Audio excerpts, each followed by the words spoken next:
So we are actually, the moment is very, very important and decisive. So next week the negotiators will meet here in Barcelona to try to find a solution, a way forward before Copenhagen, because this is the last opportunity before Copenhagen to agree.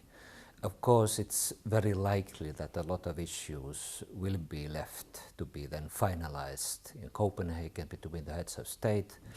But in the negotiations, there are two main issues that one needs to agree on. First of all, how do we make sure that the emissions, greenhouse gas emissions, will be reduced so that the global temperature will not increase more than 2 degrees. That is the most important thing.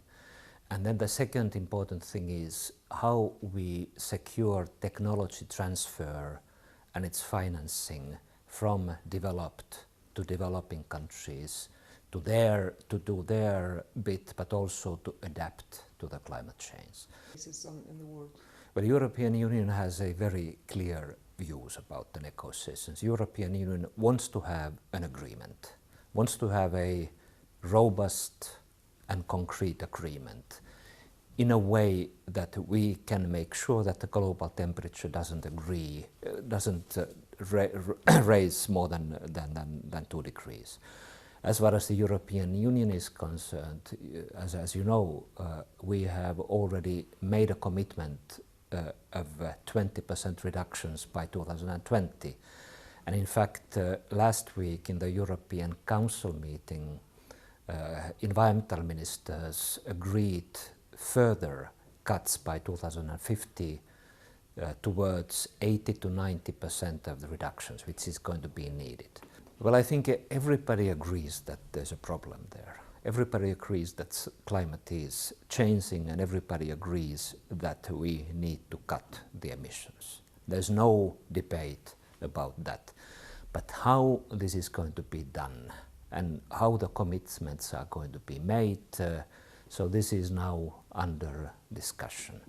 So for instance, US has already legislative proposals in their legislative process in the Congress and the Senate, which are going to mean that the US will cut their emissions. Japan has already agreed to cut 25% by 2020. Australia, similar amounts. And also African countries are taking steps to cut their emissions. Also African countries, certainly they want to have some funding, but they start understanding that you cannot really get the money if you don't have the commitments and the projects. I think it's fair to say that the whole climate debate, as it has been now developing, has been driven by the European Union. So without European Union being a driver, we would not be as far as we are. But now we need to have everybody to commit themselves.